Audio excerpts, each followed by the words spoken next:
তো বন্ধুরা দেখতে পাচ্ছ কড়াইতে অয়েল চলে যাচ্ছে। এটা কি যাচ্ছে? লবণ। তো এবার চলে যাচ্ছে হলুদ। তো এবার চলে যাচ্ছে কুমড়ো আর পুঁই শাক। কি রান্না হবে এখন?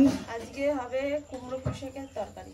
বাহ বাহ, একদম ফ্রেশ সকালবেলায়। তুমি রান্না করবে তো? হ্যাঁ, বসলেই হলো একজন, তারপর তো না কাজ। তো বন্ধুরা আজকে দেখো, আজকে কুমড়ো পুঁই শাকের তরকারি হবে উর্মিলার হাতের।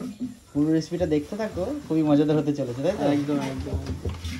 তো বন্ধুরা দেখতে পাচ্ছ কড়াইতে অয়েল চলে যাচ্ছে। এটা কি চলে? পাঁচফোড়ন। পাঁচফোড়ন চলে গেল। এবার চলে যাচ্ছে শুকনো লঙ্কা।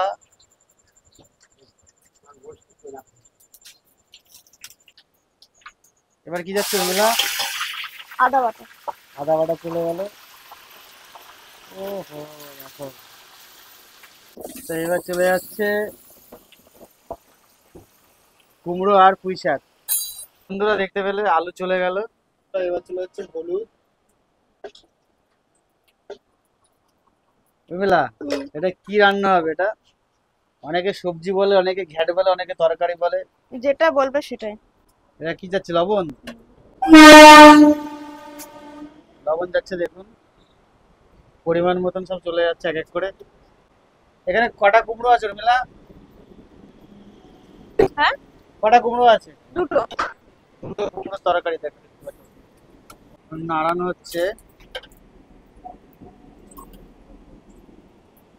বুঝলা কতক্ষণ? এবার কি ঢাকা দিয়ে রাখতে হবে? হ্যাঁ, কতক্ষণ রাখতে হবে আইডিয়া দাও। 10-15 মিনিট 10-15 মিনিট বন্ধুরা ঢাকা দিয়ে রাখতে ঢাকা হবে। দিয়ে রাখবো, দেখবো আবার। তো এবার চলে যাচ্ছে ঢাকনা। তাও প্রায় 10 মিনিট মতো ঢাকা দিয়ে থাকবে, তাই তো? তো চলো 10 মিনিট পরে ফিরে আসছি। কি যাচ্ছে এটা? তো বন্ধু দেখতে পাচ্ছ লঙ্কা চলে যাচ্ছে। প্রায় আধা ঘন্টা পরে কিন্তু ঢাকা দেওয়া ছিল, আর একটু নাড়াচাড়া দেওয়া হলো। দেখো এটা কমপ্লিট মিষ্টি দি। হ্যাঁ, বাহ, একদম ইয়ামি একটা ব্যাপার চলে এসেছে দেখতে পাচ্ছ বন্ধুরা। মিষ্টি কি যাবে? হুম, জিরে ভাজা যাবে। তো দেখতে পাচ্ছ, তো দেখতে পাচ্ছ বন্ধুরা অলমোস্ট কিন্তু রেডি, মানে ফুল রেডি হয়ে গেছে। এখন জিরে ভাজা চলে গেল সবজির মধ্যে। এবার একটু নাড়াচাড়া দিয়ে নামালেই কমপ্লিট, তাই তো? নাকি আর কিছুক্ষণ ফুটাতে হবে?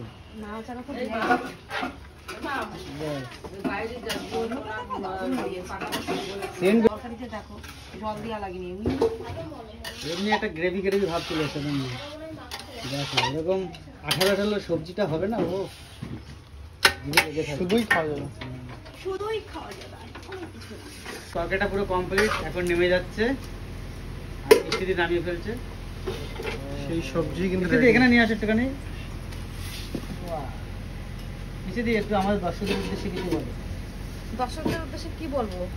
কুমড়োর ঘ্যাট সবাই রাঁধতে পারে, যার যার মতন করে সে রান্না করে, আদার্স কিছুই না।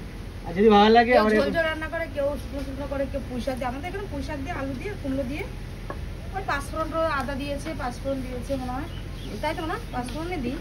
তারপরে শুকনো লঙ্কাটা ডালে, এইসব জিনিসে শুকনো লঙ্কাটা দিলে টেস্ট হয়। রান্নাটা দেখো, জাস্ট অসাধারণ। যারা যারা সবজি খেতে পছন্দ করে তারা তাহলে দিতে পারে, চলে আসবে। অবশ্যই আসবে।